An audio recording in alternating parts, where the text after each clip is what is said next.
So Iverson from Studio 6+1 is especially nice for those of you who have some sort of a grid-like MIDI controller. Here I have the AKAI APC Mini. This will work also with the different launch pads from Novation, for example. And the idea behind this sequencer is to have visual confirmation of the different aspects of the sequencer, like the active steps, the length, and the different rows, and so on. There's also a bigger version of this sequencer, which is perfect if you want to have two controllers that you want to combine into a one big sequencer, but we will stick with the smaller version today, but of course they will work the same. Now the first thing we have to do is to select our controller under the MIDI in menu. I have here the APC Mini, and it's important also to select the MIDI out. This will give feedback to the controller, and we have two options. In this case we can go function by function and map everything. So here we have the MIDI learn button. I can click it once, and then I can go button by button just like this and map everything. And when I go out, you can see that everything is working. I have the first row mapped, but in the case of the APC Mini, we have also a preset. So in the preset menu we have here APC Mini. There are other presets as well, and please, if you have a different controller and you prepare a preset for it, make sure to send it to the developer so we can add it to this list. So let's really select the APC Mini. And now almost everything is mapped for us. So let's really have some sounds here. Let's run the sequencer with a clock. And already you can see we have movement. I have here a few drum voices. Let's start with the kick, which will come from Plets, the macro oscillator 2. Let's have a 4 on the floor sequence. So I can just do this. Oh yeah. And you can see we have visual confirmation of what's going on. Now I can switch between the different rows. We have up to 32 steps in this case, so I can switch between the different pages, sorry, not rows, with those buttons here, with the arrow buttons in this case. We can change the length of the sequence. So let's go, for example, to 32 steps. So I go to the last page, and then in the case of the APC Mini, the volume button will select the length.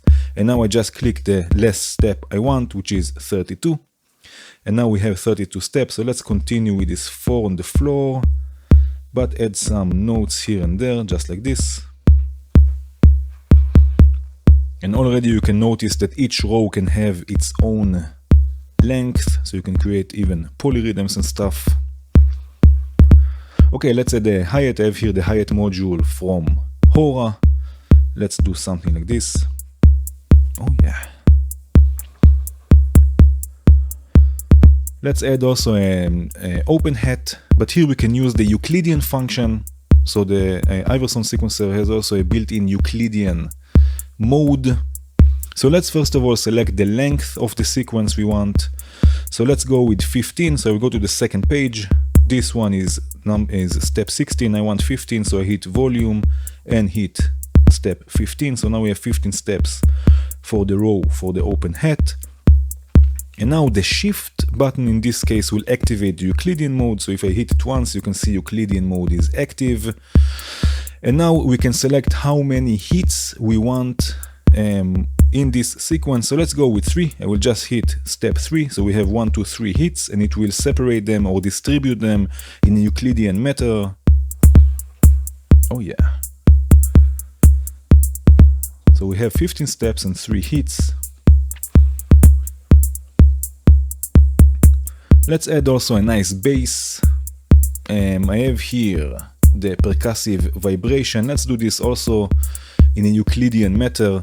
So let's have a sequence of 13 steps. This will be this row here. So we go to the second row, 16, 15, 14, 13.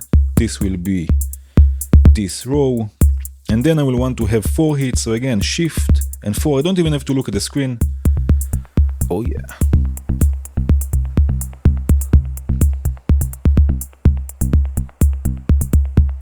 Oh yes, oh yes. Now we can also mute the different channels with those buttons here on the sequencer. It's called active. So let's mute another row here that has nothing for now on it, and I will add one note one step, and again it's muted. This will be a snare drum, and now I can continue and play like this.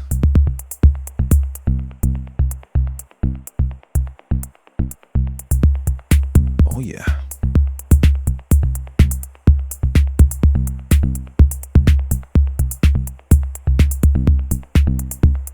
Very nice. Oh yeah, we can also rotate the rows, so we can push them left or right with the device button on the APC Mini, but on the sequencer itself it's a rotate, so if I hit the device button you can see it's on. And now I can go left with this row here, and you can see it's moving, or right with the button next to it, and I can just rotate each row separately. Okay, I have here also another sequence, and we have the ADDR sequencer going through Fate for some variation in notes, sequencing kitchen sink with some delay. Let's use another row to sequence it. So this will be this row here. Let's have 7 steps. So again, I can change it without even looking at the screen. Now we have 7 steps. And let's activate a few steps. Let's say 2 steps. Oh yeah. And I can change this.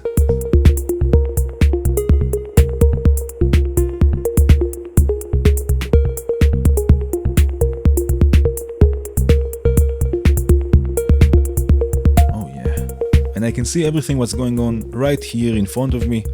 I don't even have to look at the screen once again. This is the whole purpose of the sequencer. Okay, now there's another really nice feature that allows us to change the probability of each row. In this case, on the APC Mini, it's mapped to the sliders. Here it's called the main probability. You can see here the different knobs. Now the thing is, we have in the right click menu, we have the options to change the notch width, which means how precise you have to be with the slider. So for example, if you want no probability, it has to be dead center. I have it set to wide 50%, so I don't really have to be so precise, but you can change this as you wish. And now if I take this down, let's go for example with the hi-hat. If I take this below the 50%, below 0 or below the center here, it will reduce notes, and all the way we will have no hi-hat anymore. Also the open hat, let's do this. And then I can just add some probability. But then above the center point, we add notes that are not programmed, that are not active. And all the way it will add all the notes. So we can add like this fills and whatnot.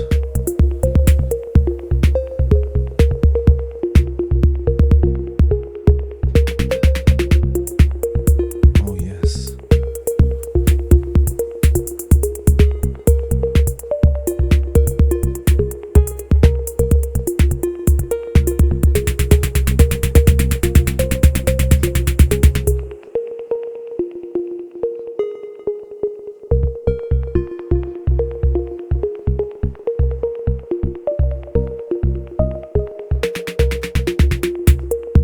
Oh yeah. So you can really play with this probability. We'll see also in the next patch something else we can do with the sliders. Okay, another really nice feature is the alternative outputs and probability control. Now those are not assigned by default. Of course you can create your own presets, and we will look at this later in the video, but the alternative outputs will output a trigger for each step that is not active. So we can add ghost notes and such here and there. So here I have a rim shot from the proc modules, and the trigger is coming out of the alternative output here from the row of the snare. And now I can raise the alternative probability, which we have here, and we will get a rim shot here and there according to the probability. Oh yeah.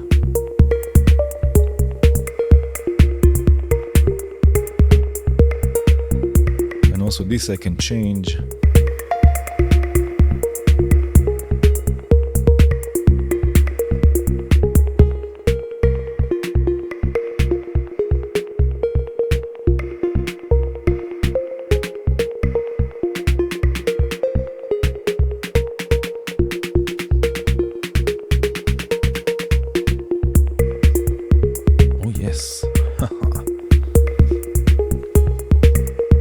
So it's really fun to come up with ideas and jam. Okay, let's have a look at another example. Okay, so this time I didn't use the preset that comes with Iverson, but I mapped my own setup. I have the first 4 rows triggering 4 voices in VCV, so I have 2 kitchen sink modules, FM operator, and Terraform. And I'm also using the main clock to trigger the grid sequencer, which is generating notes. And I'm using Tyrant, also Studio 6+1, to have different versions of this sequence, sending it to the 4 voices. Let's really run the clock. And again, you can see we have movement. Now on the APC Mini, I have the first 4 probability knobs mapped to the first 4 sliders, so I can bring the voices in and out. This is the first one. Second one. Already you can hear, I have here some delay and reverb with Supercell in looping delay mode. The third voice. And the fourth, and again I bring them in. Oh yes, I bring them in just by raising the probability, and I can enter also some notes just by random. Let's have here also something, and now I can just let it play a bit, just with very little probability. Take it out.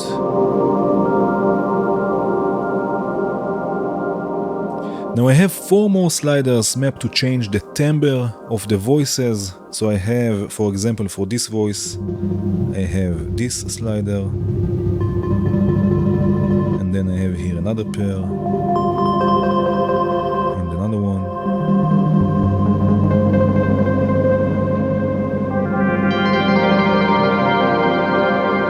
Oh yeah, so I can really have control over the different sounds and brightness of the voices.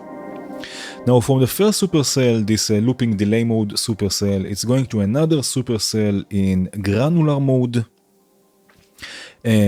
For now the density is all the way down, but I have control over the grain generation, over the density with another slider on the controller. So let's have a listen to this.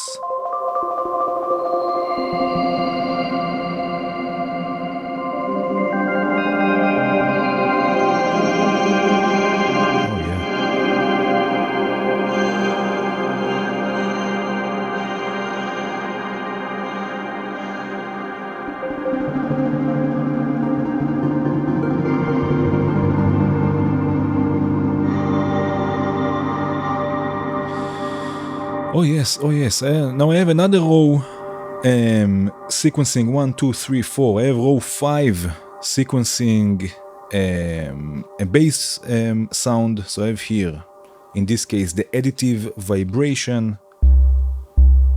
Oh yeah, so I can just enter.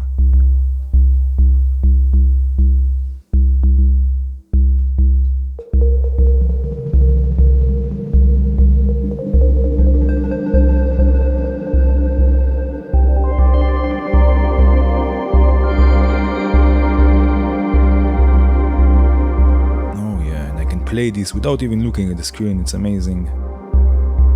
Okay, I have another row sequencing another voice. I have here Wallenda, again Studio 6+1. Wallenda is a dedicated delay module for carpless strong synthesis.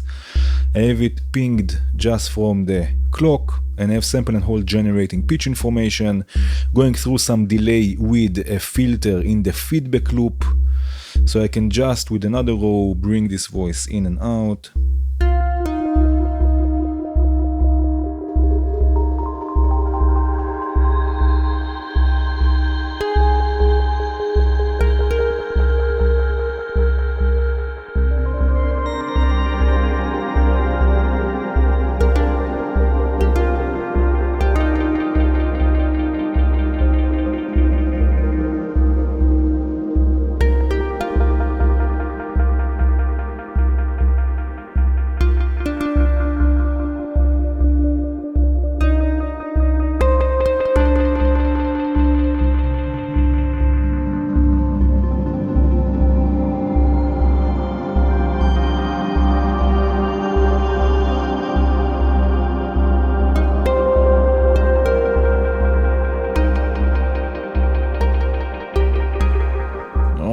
Oh man, I can play like this for hours.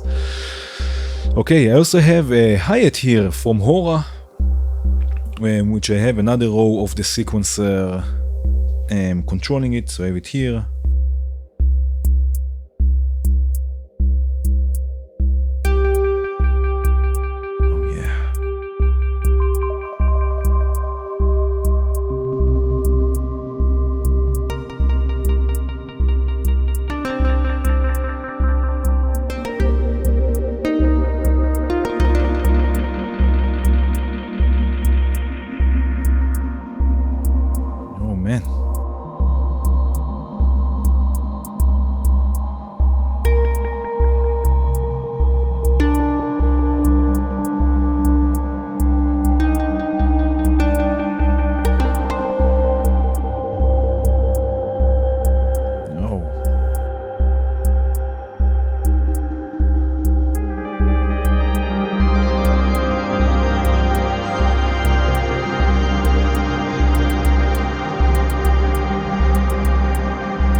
Oh man, I don't even have to look at the screen. I can program and perform the whole patch just from the controller. Again, Iverson from Studio 6+1.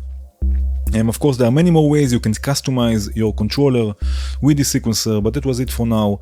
Like always, there will be a link in the description to the different patches. Feel free to download them and take a closer look. I hope you enjoyed this video. If you did, please hit the like button. If you enjoy what I do, consider becoming a Patreon. If you want to see more videos like this, please subscribe and hit the bell, and have a good one.